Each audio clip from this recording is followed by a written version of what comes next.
बिस्मिल्लाहिर्रहमानिर्रहीम, अस्सलाम वालेकुम।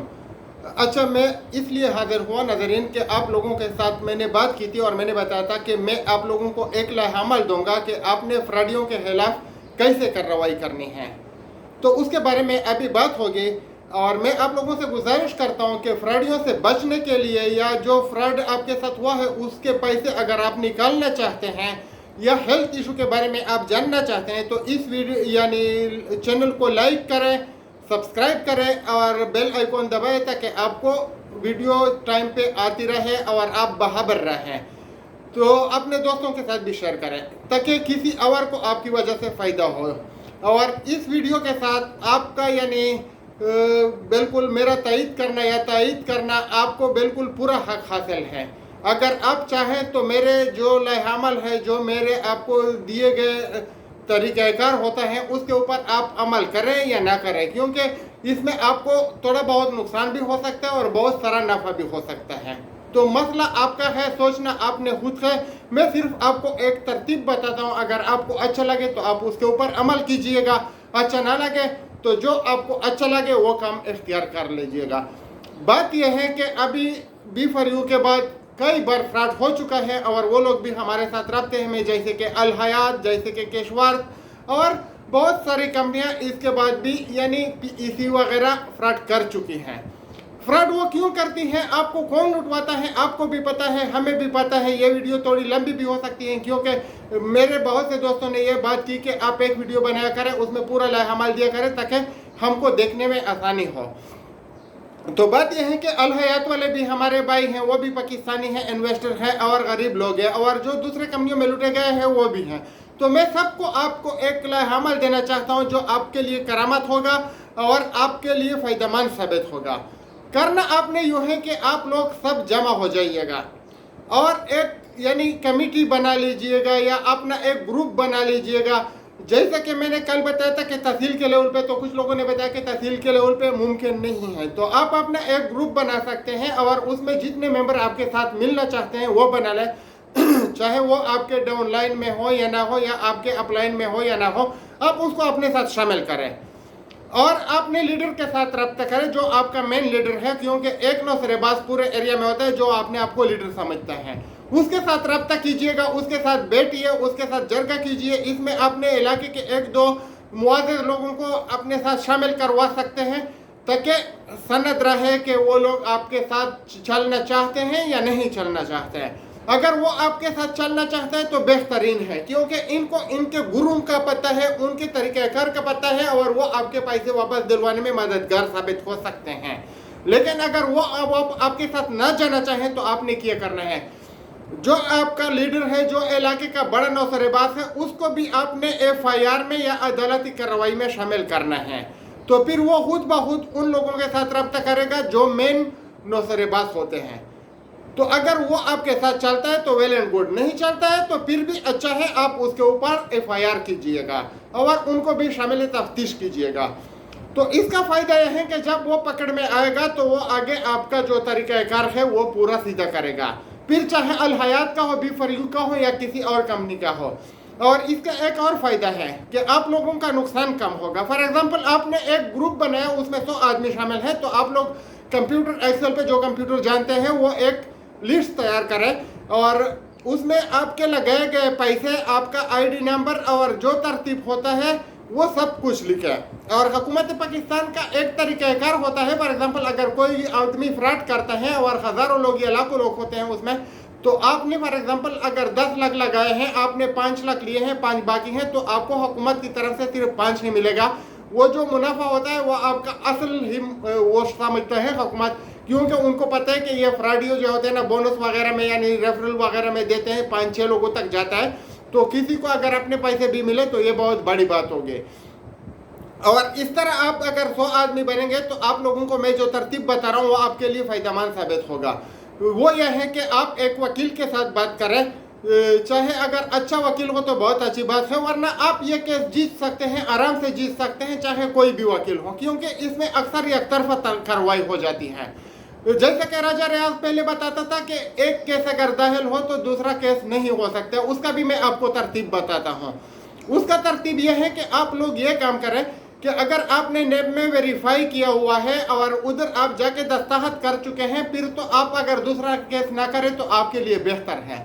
लेकिन अगर आपने सिर्फ ऑनलाइन कंप्लेंट किया हुआ है लेकिन नेब की तरफ से आपकी कोई वेरिफिकेशन नहीं हुई है, नेब ऑफिसर के साथ आपने कोई साइन नहीं किए हुए हैं, आपका वो जो तरतीब है क्लेम फॉर्म वो तैयार नहीं हुआ है, तो आप FIR जा सकते हैं, नॉर्मल पुलिस में जा सकते हैं, अदालत में जा सकते हैं, कहीं पे भी किधर भी आप इन नौसरेबाजों के खिलाफ चाहे जिस भी कंपनी से हो आप उनके खिलाफ केस कर सकते हैं। और जब आप केस करेंगे तो फॉर एग्जांपल राजा रियाज के स्वार्थ का अगर आप करेंगे तो वो दुबई में बैठा है, सैफुर रहमान घर से नहीं निकलता है, तो ये लोग फॉर एग्जांपल जो जहांजेब आलम है वो आपके एरिया में नहीं आएगा या कोई और जिसको आप यानी मुलजिम ठहराते हैं, तो आपने अदालत में जब केस जमा किया तो आपको बताया जाएगा, उनके नाम के समन इशू होंगे, उनके खिलाफ नोटिस इशू होंगे और फिर आपको एक लंबा प्रोसेस बताया जाएगा कि आप अखबार में दे दें, लोकल अखबार में दे दे, फिर इंटरनेशनल अखबार में दे दे। जब आप पूरी कार्रवाई कंप्लीट कर लेंगे तो फिर वो सब सबूत केस के साथ जमा हो जाएंगे और आपका वकील जो है चाहे वो बहुत यानी एक्सपीरियंस वाला अगर ना भी हो तो आम वकील भी ये केस जीत सकता है। क्यों जीत सकता है? क्योंकि उसके सामने मुझे मुकाबिल कोई बड़ा वकील नहीं होगा कि वो उसके साथ क्रॉस क्वेश्चन करे। तो जब वो नहीं आएंगे तो फैसला आपके हक में होगा, क्योंकि वो तो आता नहीं है, एक तरफा कार्रवाई होगी और एक तरफा फैसला आपके हक में होगा।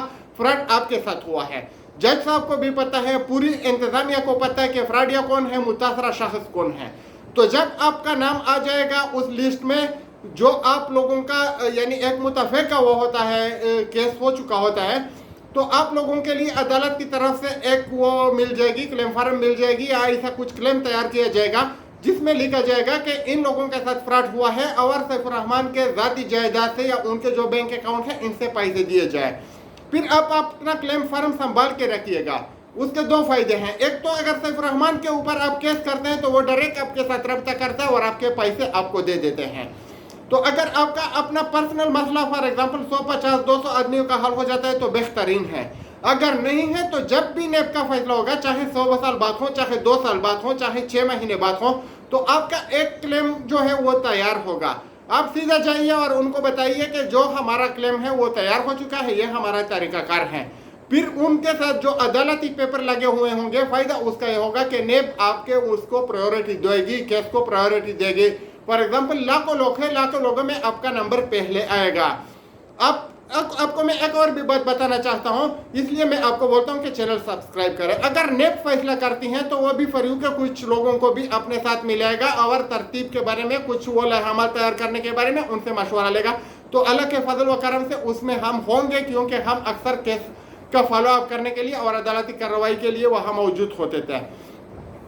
तो इस तरह आप अगर वकील के साथ बात करेंगे और जब केस जीतेंगे तो आपका पैसा जो है वो आपको जो पहले प्रायोरिटी बेस पे दिया जाएगा उसमें आपको मिलेगा। और अगर सैफुर रहमान आपके साथ रब्ता करता है या कोई दूसरा नौसरेबाज या आपका लीडर, तो वेल एंड गुड, आपको अपना पैसा मिल जाएगा।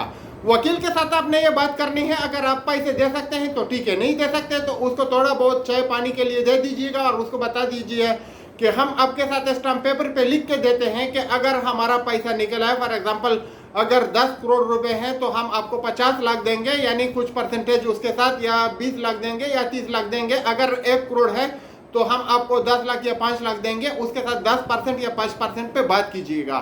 फिर वो आपके साथ आसानी से राजी हो जाएगा, क्योंकि उसको पता है कि जब वो केस जीतेगा तो उसको एक बड़ी अमाउंट मिल जाएगी। और अगर नहीं जीतेगा फिर भी आपने तो उसके लिए कुछ चाय पानी तो दी हुई है, लेकिन केस तो लाजिम जीतेगा, क्योंकि मदे मुकाबिल कोई वकील ही नहीं आएगा और आप केस कर सकते हैं, आराम से कर सकते हैं। लेकिन यह बात नोटिस में रखिएगा कि आपने नेब में कोई वेरिफिकेशन तो नहीं की हुई है। अगर दरख्वास्त दिया है या कुछ ऑनलाइन किया है वो मुश्किल नहीं है इंशाल्लाह। फिर भी अगर आप कन्फर्म करना चाहें तो वकील के साथ भी कन्फर्म कर सकते हैं। और रही मेरी बात, कुछ लोग बोलते हैं कि आपका और सैफुर रहमान का क्या तरतीब चल रहा है। मेरा और सैफुर रहमान का जो तरतीब चल रहा है, मैं उनसे अपना प्रॉफिट भी निकलवाऊंगा। जब से मैंने पैसे जमा किए हुए हैं मैं उनको नहीं छोड़ूंगा। मेरा जो एक रुपया किराए की मद में खर्चा हुआ है, 8-10 लाख रुपए है, जितने भी हैं वो भी उनसे लूंगा और अपना जो असल मुनाफा है वो भी उनसे मैं लूंगा। और जो हमको उसने यानी तकलीफें दी हुई हैं, हम इस्लामाबाद आते जाते रहे हैं, तो उसके लिए भी हम इनके खिलाफ यानी कुछ करेंगे, केस करेंगे। तो हमने तो अपना पूरा एक वोला अमल बनाया है हमारा एक अलग तरतीब है, हमारा FIA में केस चल रहा है, बहुत सी जगहों पे चल रहा है, आपने अपना एक बनाना है। तो सैफुर रहमान को हमने छोड़ना नहीं है, अल हयात वालों को हमने छोड़ना नहीं है, किसी को भी हमने छोड़ना नहीं है। और मेन चीज़ जो है वही नुसरेबाज है जो बार बार आपको लुटवा रहा है, जो आपके गली में बैठा है, जो आपके मोहल्ले में बैठा है, जो आपके अड़ोस पड़ोस में बैठा है, या चाहे आपका रिश्तेदार है, उसको पकड़ लीजिएगा और उनको बता दीजिएगा कि लाजिम आपने हमारे साथ जाना है। अगर वो नहीं जाता है तो उसके ऊपर केस कीजिएगा। बाकी आपको जो भी मालूमात दरकार हो इंशाल्लाह इस वीडियो के चैनल के ज़रिए आपको, यानी वीडियो के ज़रिए आपको मिलती रहेगी। और इसका फ़ायदा यह है कि पहले मैं ग्रुप में बात करता था तो अपनी बात मुझे नहीं मिलती थी, लेकिन इसका यह फ़ायदा है कि यह वीडियो यूट्यूब पे पड़ी रहेगी, जब भी आप देखें आप देख सकते हैं। और अपनी जो आपके सोच के मुताबिक है फैसला कीजिएगा। मेरी बातें अगर आपको पसंद आ जाए तो ठीक है, नहीं पसंद है तो ना करें। लेकिन एक बात मैं आपको बताना चाहता हूँ, जब से नेब का केस चल रहा है हम उसका फॉलो अप कर रहे हैं। हमने कभी नहीं सुना कि नेब के जरिए किसी ने अभी तक 1 रुपया भी वसूल किया हुआ है। लेकिन जिन लोगों के साथ ताकत है, जो पावरफुल हैं, उन्होंने अपनी ताकत के बलबूते पर इन लोगों से पैसे वसूल किए हैं। ऑन द रिकॉर्ड हमारे पास लोगों के नाम वगैरह मौजूद है, लेकिन हम पब्लिक नहीं कर सकते हैं क्योंकि हमारी मजबूरी है। हमारे ऊपर ट्रस्ट किया गया है और हमें बता गया है कि लोगों को आप नहीं बताएंगे, यानी पब्लिक नहीं करेंगे। बाकी आप लोग शाह फैसल के बारे में सुनते हैं, वो मैं बता रहा हूँ खुले आम, क्योंकि लोग बता रहे हैं कि उसने लिए हैं। तो अगर उसने लिए हैं तो उसने व्हाट्सएप मैसेजेस के जरिए नहीं लिए हैं। शाह फैसल घर से निकला है, उसने पैसे खर्च किए हैं, उन्होंने लड़ाइयाँ लड़ी हैं, उन्होंने यानी अपना जिंदगी जो है वो रिस्क पे डाली है। महमूद रिजवी साहब है, वो भी घर से निकला है, बूढ़ा आदमी है लेकिन निकला है। सॉरी। बाकी जिसको भी पैसा मिला हुआ है सब घर से निकले हुए हैं, घर में किसी को पैसा नहीं मिला। तो अगर आपको भी पैसा चाहिए तो आपको घर से निकलना होगा, आपने केस करना होगा। जिसने केस किया है उनके साथ सैफुर रहमान रब्ता करता है, आपके साथ क्यों नहीं करता है? हमको लोग बोलते हैं कि हमारा करोड़ों रुपया लगा हुआ है, 2-2, 3-3 करोड़। वो सिर्फ फेसबुक पे गालियां निकालते हैं, व्हाट्सएप ग्रुपों में गालियां निकालते हैं, उनके साथ कभी रब्ता नहीं किया गया। रब्ता उनके साथ होता है जो सैफुर रहमान के गिरबान पे हाथ डालता है, जो सैफुर रहमान को अदालत में घसीटता है, जो सैफुर रहमान को FIA के जरिए पकड़वाता है, जो सैफुर रहमान को लोकल पुलिस के जरिए पकड़वाता है। और बड़ी बात तो मैं नहीं करता ना, मुझे बड़ी बातें करने की वो है, लेकिन अल्लाह के फजल व करम से सैफुर रहमान को KPK पुलिस के जरिए हम पकड़वाएंगे और हम वहाँ पे उसको पकड़वाएंगे जहाँ हमारा दिल चाहे। और मैं इंशाल्लाह कोशिश करूँगा कि ये जल्द अज जल्द मुमकिन हो। और रही बात दुबई की, तो दुबई में भी जाने का इरादा है, सब कुछ है, पासपोर्ट का अप्लाई किया हुआ है, लेकिन बाकी वो रब जो जानता है वही बेहतर होता है। हम कुछ नहीं कर सकते, लेकिन कोशिश करेंगे। और इन जालिमों को हम छोड़ेंगे नहीं, छोड़ेंगे नहीं, छोड़ेंगे नहीं, जब तक ये हर एक का पैसा वापस नहीं करवाएगा। चाहे वो अल हयात का हो, अल हयात में हम फिजिकली अदालत में कुछ नहीं कर सकते क्योंकि उसमें हमारा पैसा नहीं लगा हुआ है। लेकिन अगर आप कुछ करना चाहते हैं तो हम आपके साथ हैं, हम आपको बताएंगे कि आपने क्या करना है। और B4U में हमारा पैसा लगा हुआ है, B4U में हमारे पास कुछ प्रूफ है, कुछ एविडेंस है, हमने उनके दुम पे पांव रखा हुआ है। हम सब कुछ करेंगे और इंशाल्लाह वही होगा जो रब की मर्जी होगी और जो मुतासरीन के हक में होगा।